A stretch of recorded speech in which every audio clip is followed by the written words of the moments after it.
Ji.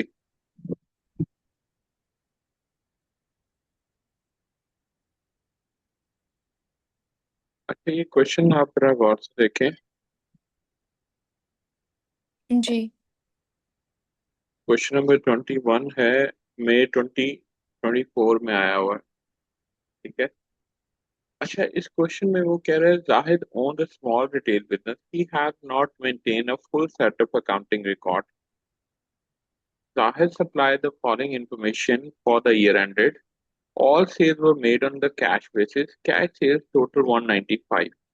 All goods were sold with a markup of 50%. अब आपको याद होगा, मैंने आपको एक बात कही थी। मैंने कहा था कि जो मार्कअप होता है वो कॉस्ट की परसेंटेज होती है। ऐसे ही है। जी। अब कॉस्ट तो हमें दी नहीं हुई, हमें तो सेल्स दी हुई है। तो फिर हमें ये देखना होगा कि इस सेल की, ये सेल कितने परसेंट है। अगर मार्कअप यानी जीपी, ग्रॉस प्रॉफिट की परसेंटेज 50% है, तो कॉस्ट की परसेंटेज कितने परसेंट होगी बताएं। कॉस्ट,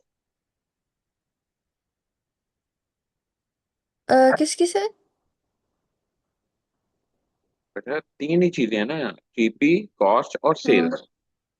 अगर जी। जीपी की परसेंटेज 50% है जो कि मार्कअप है, तो कॉस्ट कितने जी। परसेंट होगी।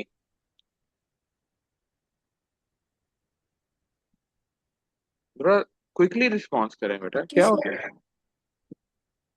आपने सर, मुझे मेरा क्वेश्चन की समझ नहीं आया। क्वेश्चन देखें। मैं आपसे ये पूछ रहा हूँ कि जो मार्कअप है और मार्जिन, मैंने आपको नहीं पढ़ाया था मार्कअप और मार्जिन। सर बताया।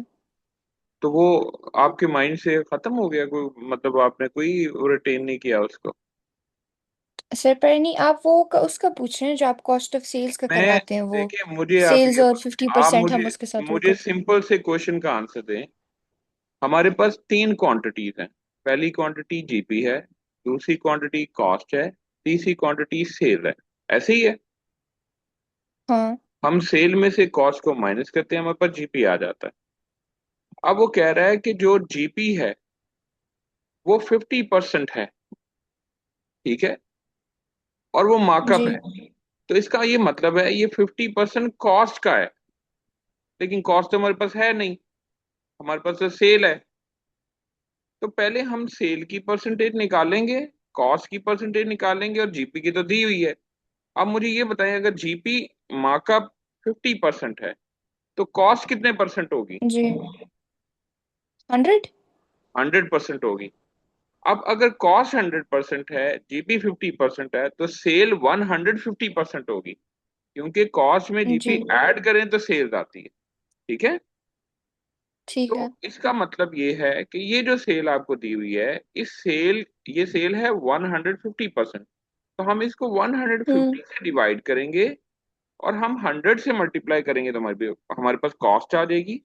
और अगर हम इसको 150 से डिवाइड करके 50 से मल्टीप्लाई करेंगे तो हमारे पास जीपी आ जाएगा। समझ में आ गई बात। जी सर। यहां तक कोई इशू। नहीं। तो पहला काम हमने तीनों की परसेंटेज निकालनी है। अगर ये मार्जिन दिया होता तो फिर सेल 100% होती। ठीक है। और कॉस्ट जी सर। 50% रह जाती, क्योंकि सेल अगर 100% है, मार्जिन 50% है, तो सेल में से जीपी माइनस करें तो कॉस्ट हम्म। आएगी। तो अगर सेल 100% है, जीपी 50% है, तो कॉस्ट भी 50% होगी फिर। ठीक है। समझ में आ गई बात। तो हमने तीनों की पहले परसेंटेज निकालनी जी है। सर। और जो चीज जी। गिवन होगी, जिसकी अमाउंट गिवन होगी, उसको उसी की परसेंटेज से डिवाइड करेंगे और मल्टीप्लाई करेंगे जिसकी हमने अमाउंट निकालनी है। अगर जीपी की अमाउंट निकालनी है तो जीपी की परसेंटेज से मल्टीप्लाई कर देंगे। अगर हमें कॉस्ट निकालनी है तो कॉस्ट की परसेंटेज से मल्टीप्लाई कर देंगे। ठीक है जी। जी। जी सर। ये सिंपल सा क्वेश्चन हमारा कंप्लीट हो गया। उसने कहा कैलकुलेट द ग्रॉस प्रॉफिट। तो हम सिंपली क्या करेंगे, हम इसको 150 से डिवाइड करेंगे, 50 से मल्टीप्लाई करेंगे, ग्रॉस प्रॉफिट आ जाएगा। उसने कॉस्ट की बात जी। ही नहीं की। और अगर वो कॉस्ट कहता है तो हम ऑब्वियसली यहाँ तो हमें ग्रॉस प्रॉफिट आ गया और सेल आ गई, सेल और ग्रॉस प्रॉफिट को माइनस करेंगे, कॉस्ट आ जाएगी। यहाँ फिर हम सेल में डिवाइड बाय 150 करेंगे और मल्टीप्लाई बाय 100 करेंगे तो कॉस्ट आ जाएगी। मल्टीप्लाइड बाय आगे 100। चलते हैं भैया। अब चूंकि सेल कैश सेल है तो इसलिए ट्रेड रिसीवेबल नहीं होंगे, ना ट्रेड रिसीवेबल ओपनिंग होंगे ना क्लोजिंग, क्योंकि क्रेडिट पे तो चीजें बेच ही नहीं रहे। ठीक है। ठीक है। अच्छा, अब नीचे हमें ओपनिंग ट्रेड पेबल्स और क्लोजिंग ट्रेड पेबल्स दिए हुए हैं। अब इसका मतलब है वो कह रहे हैं नीचे ऑल परचेजेस वर जी। Made on credit, trade supplier were paid 134,250। अब ये पेमेंट टू सप्लायर आ गई after deducting cash discount of total 560। तो हम ट्रेड पेबल्स का कंट्रोल अकाउंट बनाएंगे। हम ओपनिंग इसको ब्रॉट डाउन राइट साइड पे जी। लिखेंगे, इसको डेबिट साइड पे। और जो पेमेंट आपने की है वो पेमेंट भी डेबिट साइड हम्म। पे आएगी। और साथ ही आपकी ये जो डिस्काउंट है ये भी डेबिट साइड पे आएगा। और डिफरेंस जो बैलेंसिंग फिगर आएगी वो क्रेडिट साइड पे परचेजेस आ जाएंगे, क्रेडिट परचेजेस। ठीक है। अब वो कह रहे हैं ठीक हो Zahid गया। took goods for his ji. own use during the year. However, no record was made of the value of these goods. अब मुझे एक बात बताएं, जी। जाहिद ने चीजें उठाई हैं अपने पर्सनल यूज के लिए, ड्राइंग्स की हैं, गुड ड्राइंग्स। अब हमने सबसे पहले तो परचेजेस निकाल लिया ट्रेड पेबल्स कंट्रोल अकाउंट से। अब हमने वो वैल्यू ऑफ गुड्स निकाली हैं जो जाहिद ने अपने यूज के लिए निकाली थी। अब वो कैसे आएंगी? आपको ड्राइंग ऑफ गुड्स। आपको याद होगा आप कॉस्ट ऑफ सेल कैसे निकालते हैं? ओपनिंग इन्वेंट्री ये दी हुई है, एड परचेजेस जो आपने कंट्रोल हाँ। अकाउंट से निकाली, उस परचेजेस में से ठीक। माइनस करते हैं less. Taken by person use. ठीक है। आप जो माइनस कर रहे हो उसको एक्स कह लो। ठीक है। यानी opening hmm. Inventory, add purchases, minus X, और माइनस क्लोजिंग इन्वेंट्री, लेस। और इज इक्वल टू क्या ठीक। है? Cost of sale. Cost of sale कहाँ से आई है? जो ऊपर आपने निकाली यहां से। जी। ठीक है। 195,000 ठीक है। डिवाइड बाय 150 मल्टीप्लाई बाय 100 करके ये जो कॉस्ट ऑफ सेल है। अब इस इक्वेशन में सिर्फ आपके पास ठीक है। एक्स अननोन है तो एक्स निकल आएगा। बताएं। हम्म।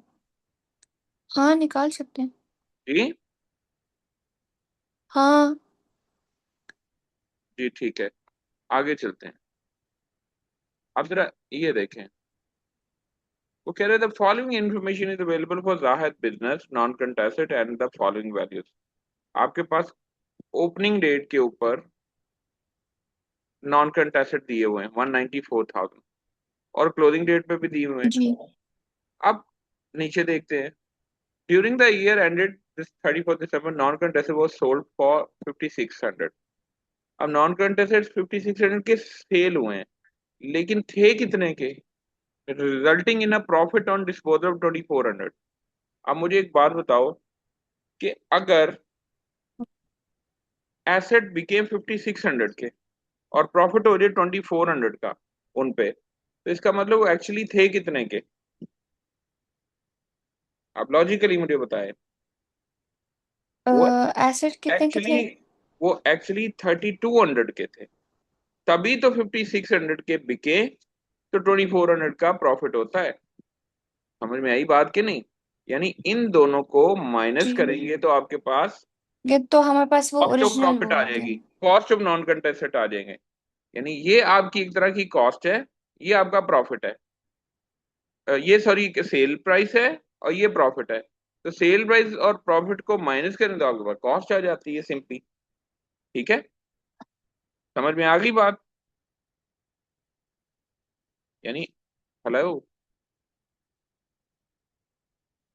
Hello,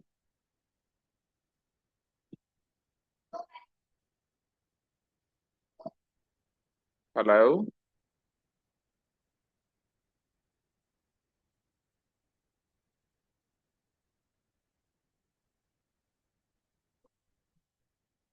hello.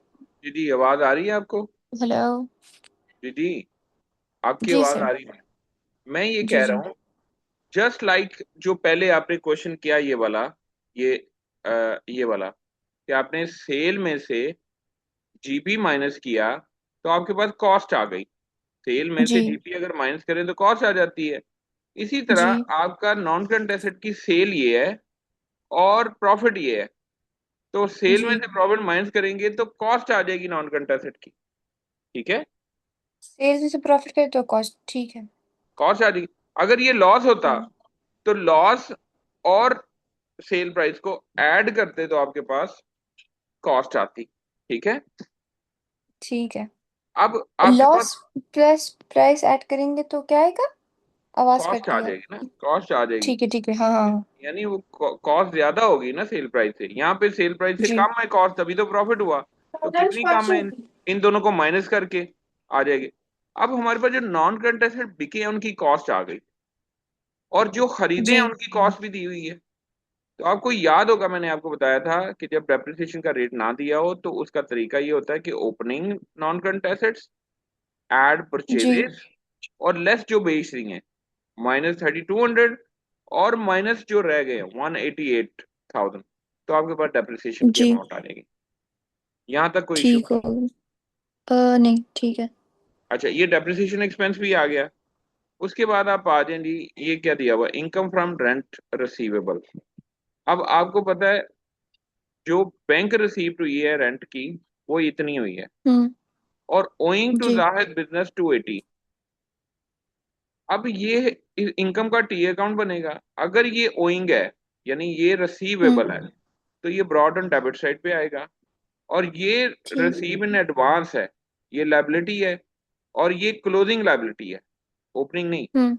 ओपनिंग लायबिलिटी होती क्लोजिंग। तो ब्रॉड ब्रॉड डाउन इसका क्रेडिट साइड पे आता। अब ये क्लोजिंग है तो इसका डेबिट साइड पे आएगा। ठीक है, क्लोजिंग। ठीक है सर। अच्छा, जी। ये ये भी डेबिट साइड पे आ गया, ये भी डेबिट साइड पे आ गया। और जो बैंक हम्म। रिसीव होती है, बैंक डेबिट होता है और इनकम क्रेडिट होती है, तो इसी इनकम की टी अकाउंट की क्रेडिट साइड पे ये रिसीप्ट आ गई। अब दोनों साइड का जो डिफरेंस होगा वो इनकम स्टेटमेंट को चार्ज कर देंगे एज ए इनकम। ठीक है, समझ में आ ठीक गई है। बात? जी। उसके बाद आगे आ जाए, और क्या है जी?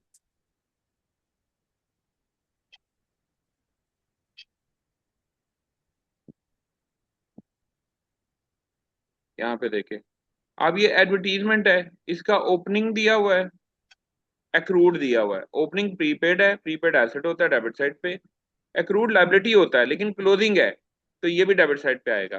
ठीक है, और ये जो पेमेंट की है ये भी जी डेबिट सर। साइड पे आएगी, क्योंकि एक्सपेंस डेबिट होता है, बैंक क्रेडिट, तो तीनों चीजें डेबिट साइड पे आएंगी और तीनों का टोटल क्रेडिट साइड पे आ जाएगा। बैलेंसिंग फिगर थे वो इनकम स्टेटमेंट ठीक। में चार्ज कर देंगे। इसी तरह ओके। जनरल एक्सपेंस है, उनका टी अकाउंट बनाएंगे, एक्रूड है, लायबिलिटी होता है ब्रॉड ऑन क्रेडिट साइड पे, और क्लोजिंग हम्म। एक्रूड तो है नहीं। ठीक है, तो ओपनिंग जो वाला। डेबिट साइड पे अमाउंट आएगी वो नील आएगी, और ये भी अमाउंट डेबिट साइड पे आएगी, तो इन दोनों का डिफरेंस जो होगा वो आपका इनकम स्टेटमेंट को चार्ज कर देंगे। इंश्योरेंस ठीक हो प्रीपेड गया। है, वो एसेट होती है, ब्रॉड ऑन डेबिट साइड पे आएगी। प्रीपेड हम्म। क्लोजिंग है वो क्रेडिट साइड पे आ जाएगी, और ये जो पेमेंट है डेबिट साइड पे आ जाएगी, और जो डिफरेंस है वो आपका हम्म। इनकम स्टेटमेंट को चार्ज हो जाएगा। उसके बाद वेजिज है, ठीक हो गया। वेजिज का ये ये पेमेंट हुई हुई ये है, 410, हाँ। डेबिट और ये साइड पे। अक्रूड भी ऐड करना है। हाँ, ये क्रूड ऐड कर देंगे, you will get the answer for income statement. ठीक है जी, ये सारे एक्सपेंसेस ठीक है, हो गए। फिर इन आपको सारों कह को रहा प्लस करना है extract extract from statement of profit and loss बनाओ। एक्सट्रैक्ट का मतलब है पूरी स्टेटमेंट नहीं बनानी है आपने, सिर्फ आपने जीपी से माइनस ये एक्सपेंसेस करने हैं, तो आपके पास प्रॉफिट आ जाएगा। वो कैसे करने हैं अब हम जरा देख लेते हैं। इसका सोल्यूशन कहाँ पे आपने भेजा है? लास्ट सर में पहले भेजा है? क्वेश्चन भेज, हाँ लास्ट में भेजो। ये आ गया मेरे पास, ये जरा देखें। ये परचेज लेजर कंट्रोल अकाउंट में परचेजेस आ गई। ठीक है, ये तीनों हम्म। चीजें फिगर दी हैं, ब्रॉड डाउन, कैरिड डाउन, और ये पेमेंट, और ये डिस्काउंट रिसीव। ठीक है, जी। ये तीनों चीजें हमें दी हुई हैं, ये चारों चीजें, ये हाँ। और ये परचेजेस आ गई। और ये मैंने जो जी आपको सर। बताया था, ये सेल्स की फिगर दी हुई है, सेल 150% है, उसे 150 से डिवाइड करेंगे, 50 से मल्टीप्लाई करेंगे, जीपी आ जाएगा। और इन जी। दोनों को माइनस करेंगे तो हमारे पास कॉस्ट आ जाएगी। ठीक है, जो कि 130 होगी। चाहे तो जी हम सर। इस तरह निकाल लें इन दोनों को माइनस करके, चाहे हम 150 से डिवाइड करें, 100 से मल्टीप्लाई करें, तो मल्टीप्लाई कॉस्ट कर। आ जाएगी। अब कैलकुलेट वो गुड्स पहला वाला टेकन। ज्यादा सही। हाँ, जो goods taken for own use हुई हैं, ड्राइंग्स गुड्स, हमें पता है ओपनिंग इन्वेंट्री एट परचेज और लेस गुड्स ऑन यूज। ठीक है, और लेस क्लोजिंग इन्वेंट्री और cost of sale. Cost of sale हमने निकाली 130, क्लोजिंग इन्वेंट्री हमें दी हुई है। हम हम सबसे पहले क्या करते हैं, ओपनिंग इन्वेंट्री एट परचेज और उसमें से लेस ये करते हैं, ये हमें नहीं दिया हुआ। फिर हमारे पास ये हम्म। फिगर आती है। अब हमें पता है ठीक। कि ये फिगर और ये फिगर दी हुई है, इस फिगर में ये हम्म। माइनस करो तो ये आती है, तो हम इस फिगर में ये ऐड करेंगे तो ये फिगर आ जाएगी। इसलिए ये देखें उसने इन दोनों को ऐड करके ये फिगर हम्म। निकाली हुई है। उसके बाद आपने इसको और जी। इसको ऐड करना है, इसको और इसको ऐड करना है। ऐड करना है। अब जब इसको और इसको ऐड करेंगे तो वो इसके इक्वल नहीं होगी, क्योंकि इसमें तो इसका डिफरेंस है। तो इसका मतलब है इस इन दोनों का जो टोटल है और जो इसका डिफरेंस है वो ये फिगर आ जाएगी। ठीक है, ठीक समझ है। में आ गई बात। जी इन सर। दोनों का टोटल और ये अमाउंट, इन दोनों का डिफरेंस आपका 840 आ जाएगा, जो कि लेस आपने करना है। एक तरीका तो ये है कि आप प्रॉपर स्टेटमेंट बना के करें कॉस्ट ऑफ सेल की, opening inventory at purchase less goods own own use less closing inventory और कॉस्ट ऑफ सेल। दूसरा तरीका जी। इक्वेशन का है जो मैंने आपको बताया था, ओपनिंग इन्वेंटरी एट परचेज और लेस एक्स कर लो इसको, और लेस दिस। जी जी। सर मुझे सिर्फ 2 मिनट दे सकते हैं आप? नहीं, ये मुझे इधर ये खत्म होने दें, ये क्वेश्चन खत्म होने दें, फिर आप उठ सकती हैं।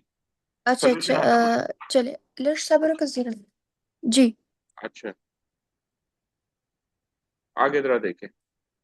अब ये जी जी। आपकी इनकम स्टेटमेंट है, ये देखें, ये इनकम स्टेटमेंट है, ये ग्रॉस प्रॉफिट से शुरू हो रही है 65,000 से।